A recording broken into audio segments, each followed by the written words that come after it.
سورہ البقرہ کی آیت نمبر 208 سے لے کر 210 تک کے حوالے سے ہم انشاءاللہ گفتگو کریں گے۔ اللہ پاک نے ارشاد فرمایا، یا ایھا الذین آمنوا، اے ایمان والو، ادخلوا فی السلم کافہ، اسلام میں پورے کے پورے داخل ہو جاؤ۔ ایک تو آپ نے پڑھنے پہ غور کیا،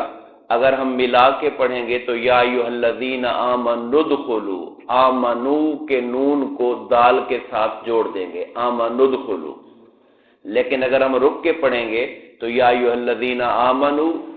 آگے ہمیں معلوم ہے کہ الگ پڑھنا ہے تو حمزے پر ہم نے پیش پڑھنا ہے ادخلوا فی السلم کافہ۔ عام طور پہ لوگوں کو جو اس بات کا معلوم نہیں ہوتا کہ وقف کر لیا ہے تو پھر ادخلوا پر ادخلوا بھی تو پڑھ سکتے ہیں، مگر اس لیے عام لوگوں کو یہ علم نہیں ہوتا ہے۔ تو ارشاد فرمایا، ایمان والو، ادخلوا، داخل ہو جاؤ، فی السلم، سلم اسلام، کافہ کا معنی ہے پورے کے پورے۔ یعنی اب یہ آیت کریمہ بڑی قابل غور ہے، اور آج ہماری جو حالت ظاہر ہے اس کا ایک علاج اور حل بتا رہی ہے کہ ہم لوگ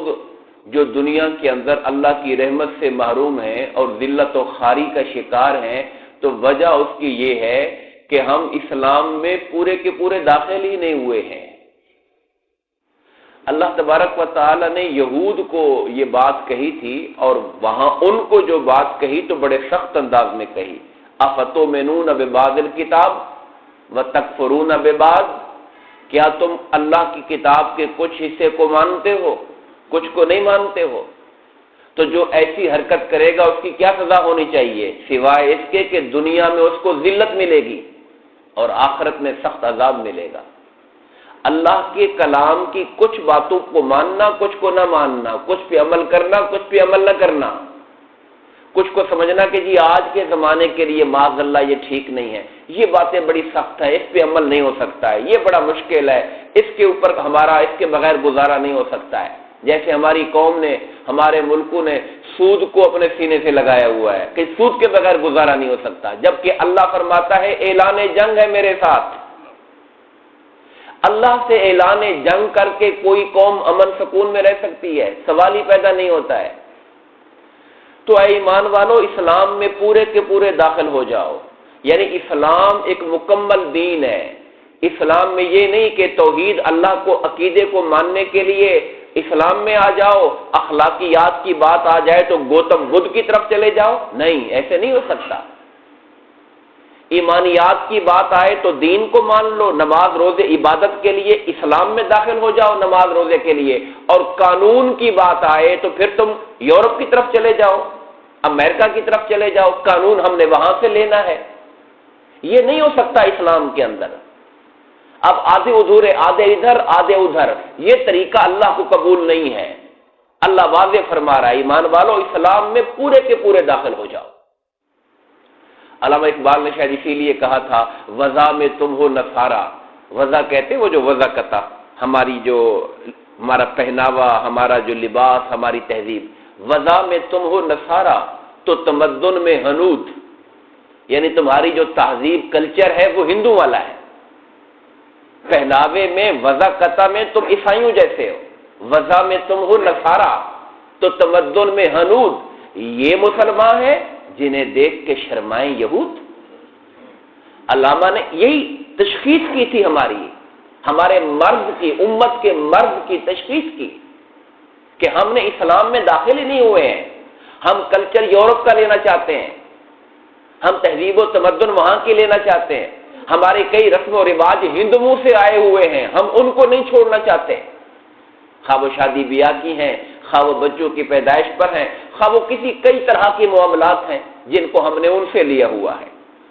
قرآن کی آیت ہمیں یاد رکھنی چاہیے، ایمان والو، اسلام میں پورے کے پورے داخل ہو جاؤ۔ وَلَا تَتَّبِعُوا خُطُوَاتِ الشَّيْطَانِ، اور شیطان کے قدموں پہ نہ چلو، یعنی اسلام کو چھوڑ کر جب تم کوئی چیز اور سے لوگے، باہر سے لوگے، تو اللہ کی نظر میں وہ شیطان کے قدم ہے جس کی طرف تم چل پڑے ہو۔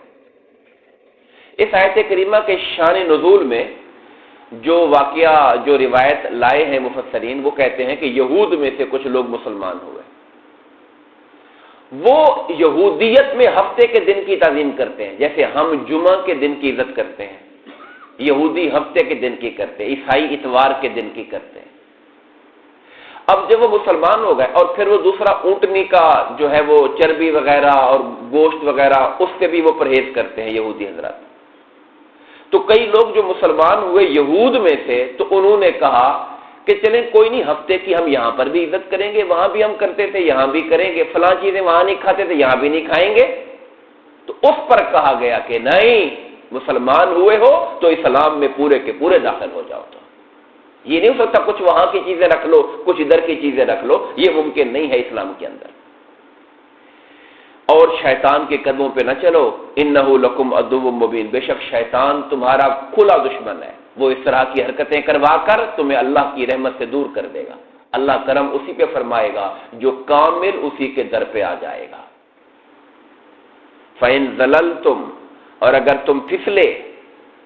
ذلت ذلہ یہاں کہتے ہیں کسی چیز کے راہ سے ہٹ جانا، اگر تم ہٹ گئے پھسل گئے، من بعد ما جاءتکم البینات، جبکہ واضح اللہ کے احکامات نشانیاں آ گئی ہیں، ان کو دیکھنے کے بعد، دلائل سننے کے بعد، اللہ کی آیتیں پڑھنے کے بعد اگر پھر بھی تم راہ حق سے ہٹے اور تم نے اللہ کے رستے کو چھوڑ کر دنیا کے طریقوں پر چلنے کی کوشش کی، فَاعْلَمُوا، پھر یاد رکھنا،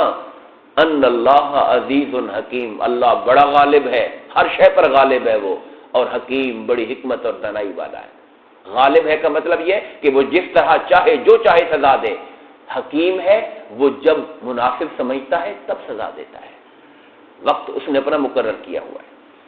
هل ينظرون الا ان ياتيهم الله في ظلل من الغمام، کیا یہ کفار لوگ اے نبی مکرم جو آپ کی دعوت پہ ایمان نہیں لا رہے، کیا یہ اس بات کا انتظار کر رہے ہیں کہ بادلوں میں اللہ کا عذاب آ جائے، عذاب دیکھ کر پھر مانیں گے آپ کی بات کو؟ اور حق یہ ہے کہ جب عذاب آ جاتا ہے تو ماننے کی مہلت ختم ہو چکی ہوتی ہے، اس وقت ماننے کا فائدہ ہی نہیں ہوتا۔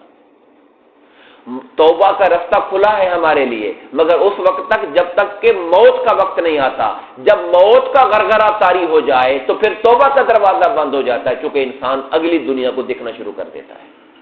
پردے اٹھ چکے ہوتے ہیں اس وقت، اور غیب میں توبہ قبول ہوتی ہے، جب پردے اٹھ جائیں تو اس دن توبہ قبول نہیں ہوتی ہے۔